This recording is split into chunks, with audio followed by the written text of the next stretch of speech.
বন্ধুরা আপনারা হয়তো ইতিমধ্যে অনেকে জেনে গেছে যে আধার কার্ডে বাবার নাম কিংবা স্বামীর নাম কিন্তু আর বসানো যাচ্ছে না। আপনি আগে আধার কার্ডে অ্যাড্রেস পেটে গিয়ে আধার আপডেট অনলাইনে গিয়ে সেখানে গিয়ে সর্বপ্রথম কেয়ার অফ এর নামটা বসাতে হতো। অর্থাৎ স্বামী কিংবা বাবার নামটা সেখানে কিন্তু বসানোর অপশন ছিল। সেই অপশনটা কিন্তু এখন ইউআইডিআই তরফ থেকে কিন্তু তুলে দেওয়া হয়েছে। আমরা ভিডিও দিয়েছি। তা আপনি যদি আপনার আধারটা লগইন করেন দেখতে পারবেন সেখানে বাবা কিংবা স্বামীর নাম দেওয়ার কোনো অপশন নেই। তাহলে সেক্ষেত্রে কি করতে হবে? সেক্ষেত্রে অ্যাড্রেস আপডেট অনলাইন অ করার পরে তার পাশে একটা দেখতে পাবেন HOF অর্থাৎ head of the family based কিন্তু আপনারা আপডেট করতে পারবেন।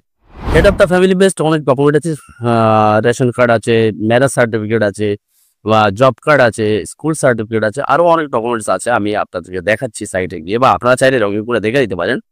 এবং সেখানে ওই সমস্ত ডকুমেন্ট যদি না থাকে, অনেকের ক্ষেত্রে কি রেশন কার্ডের নামটা ম্যাক্সিমাম মানুষের রেশন কার্ডের নাম ভুল থাকে বা অ্যাড্রেস প্যাডে স্বামীর নাম ভুল থাকে। সেক্ষেত্রে কি করবেন? ওই সমস্ত ডকুমেন্ট না থাকলে তাহলে self declaration form fill up করে কিন্তু আপনারা করতে পারেন। তো self declaration form fill up করাটা কিন্তু কমপ্লিকেটেড। মানুষ অনেকেই বুঝতে পারে না যে কোন কলামে কি নাম হবে। সেই সেলফ ডিক্লারেশন ফর্মটা কিভাবে ফিল আপ করতে হয় এবং ইজি প্রসেস আমি দেখিয়ে দেবো এই ভিডিওর মাধ্যমে এবং সম্পূর্ণ process head of the department base কিভাবে আপনারা আধার কার্ডটা ট্রান্সফার করবেন, স্বামীর নাম কিংবা বাবার নামটা বসাবেন। সমস্ত তথ্য এই ভিডিওর মাধ্যমে দেখিয়ে দেবো। সুতরাং প্রথম থেকে শেষ পর্যন্ত দেখবেন। চলুন কম্পিউটার স্ক্রিনে গিয়ে বাকি তথ্যটা আপনাদেরকে দেখিয়ে দিচ্ছি। সর্বপ্রথম আমরা আধারটা লগইন করে নেব। যে রেসিডেন্টের আধার আমরা অ্যাড্রেস আপডেট করব, স্বামীর নাম কিংবা বাবার নাম অ্যাড করব, তার আধারটা আমরা সর্বপ্রথম লগইন করে নেব। লগইন করে নেওয়ার পরে অ্যাড্রেস আপডেট এই অপশনের উপরে ক্লিক করবেন। ক্লিক করার পরে দেখতে পাচ্ছেন details of head of the request for update. এখানে আপনাদের হেড অফ দ্য ফ্যামিলি যে আছে বাবা কিংবা স্বামীর আধার নাম্বারটা সর্বপ্রথম এখানে পুট করতে হবে। আর উপরে আপনারা দেখে নিয়েছেন যে প্রথম যে আগে যে অ্যাড্রেসটা ছিল সেটা কিন্তু এখানে শো করবে। তো চলুন বাবা কিংবা স্বামীর নাম, বিবাহিত মহিলাদের ক্ষেত্রে স্বামীর যেহেতু নাম অ্যাড করবো, তো স্বামীর আধার নাম্বারটা এখানে সর্বপ্রথম পুট করতে হবে। পুট করার পরে ট্যাপ করলে দেখতে পারবেন আপনার ওই আধার কার্ডের সঙ্গে যে মোবাইল নাম্বার লিঙ্ক আছে তার 4 ডিজিট কিন্তু এখানে দেখাবে। কারণ ওই হেড অফ দ্য ফ্যামিলি যিনি আছেন তার আধার কার্ডের সঙ্গে মোবাইল নাম্বার লিঙ্ক না থাকলে কাজটা হবে না। এবারে এখানে এই অ্যাপ্লিক্যান্টের সঙ্গে হেড অফ দ্য ফ্যামিলির সম্পর্কটা কী আছে সেটা আমরা এখানে নিয়ে নেব। বাবা বা লিগ্যাল গার্জিয়ান। এবারে স্বামী-স্ত্রীর মধ্যে হলে সেখানে স্পাউসটা সিলেক্ট করতে হবে। তো যেহেতু বিবাহিত মহিলার ক্ষেত্রে করছি সেক্ষেত্রে স্পাউসটা আমি সিলেক্ট করে নেব। Select valid supporting document. এখানে কিন্তু মেন খেলা। আমি একটু জুম করে আপনাদেরকে দেখাবো। এখানে অনেক ডকুমেন্টস আছে। আপনাদের যেটা আছে সেটা নিয়ে নেবেন। না থাকলে কী করবেন সেটা মেন বিষয়। এখানে দেখতে বার্থ সার্টিফিকেট আছে, document of provide the legal guardianship আছে। হ্যাঁ? এখানে আছে Indian passport, marriage certificate, school marksheet বা certificate, pension photo, identity card, photo ID card. কিন্তু ফটো আইডি কার্ড মানে এখানে আপনার ভোটার কার্ড নেই। SC/ST সার্টিফিকেট আছে, রেশন কার্ড আছে। রেশন কার্ডে দেখেছি প্রায় মানুষের নাম ভুল থাকে। সেক্ষেত্রে রিজেকশনের চান্স থাকে। কিছু না থাকলে আপনারা যেটা দেবেন সেলফ ডিক্লারেশনের একটা ডকুমেন্ট আপনারা দেখতে পাচ্ছেন। এটা দিয়ে দিলে কিন্তু আপনাদের হয়ে যাবে। এটা ফর্মটা কিভাবে ফিল আপ করবে পরে আমি দেখিয়ে দিচ্ছি। তো জাস্ট ক্লিক টু আপলোড। এখানে আমরা সমস্ত ডকুমেন্টটা এখানে আপলোড করে দেবো। আপলোড করে দেওয়ার পরে নেক্সট অপশানে আমাদের ক্লিক করতে হবে। তো ডকুমেন্টটা আপনারা স্ক্যান করে রেখে দেবেন। তো আপলোড করার পরে দেখতে পাচ্ছেন এখানে দুটো চেকবক্সে ক্লিক করবেন এবং উপরে আপনারা দেখতে পাচ্ছেন জাস্ট ৳50 এখানে আপনাদেরকে পেমেন্ট করতে হবে। তো দুটো চেকবক্সে ক্লিক করে মেক পেমেন্ট এই অপশানে ক্লিক করে দেওয়ার পরে অটোমেটিক কিউআর কোডটা এখানে ডিসপ্লে হয়ে যাবে। আপনারা ফোনপে, গুগল পে, পেটিএম দিয়ে যেকোনো স্ক্যানার দিয়ে আপনারা স্ক্যান করে পেমেন্টটা করে দেবেন ৳50। এখানে পেমেন্ট হয়ে যাওয়ার পরে কিন্তু খেলাটা কিন্তু শেষ না। কাজ এখন অনেক বাকি আছে। ভিডিওটা পুরো দেখুন। সহজে আপনাদেরকে বুঝিয়ে দেওয়ার চেষ্টা করব।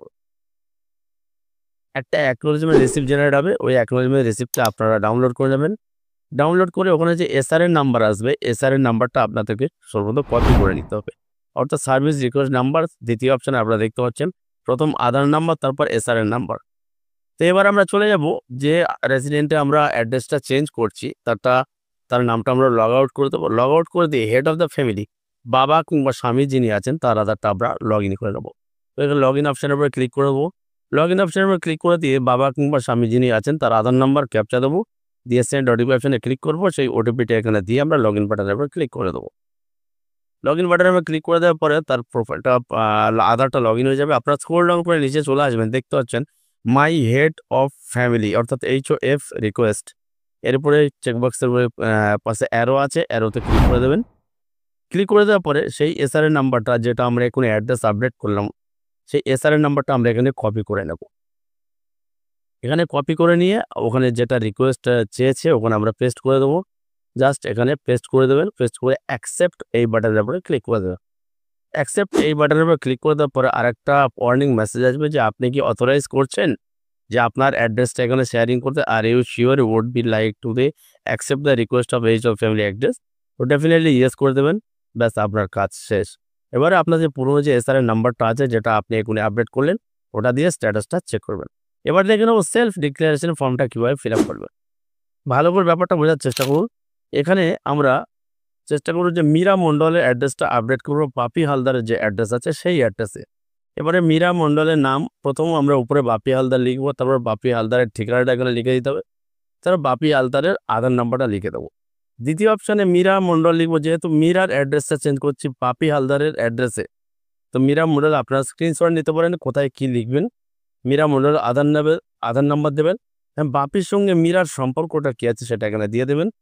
তারপরে 3 নম্বরে মীরা মণ্ডলের সব নাম লিখে দেবেন। 4 নম্বরে মীরা মণ্ডলের নাম লিখে দেবেন এবং নিচে বাপি হালদারের সিগনেচার হবে এবং নিচে তারিখটা দিয়ে দেবেন।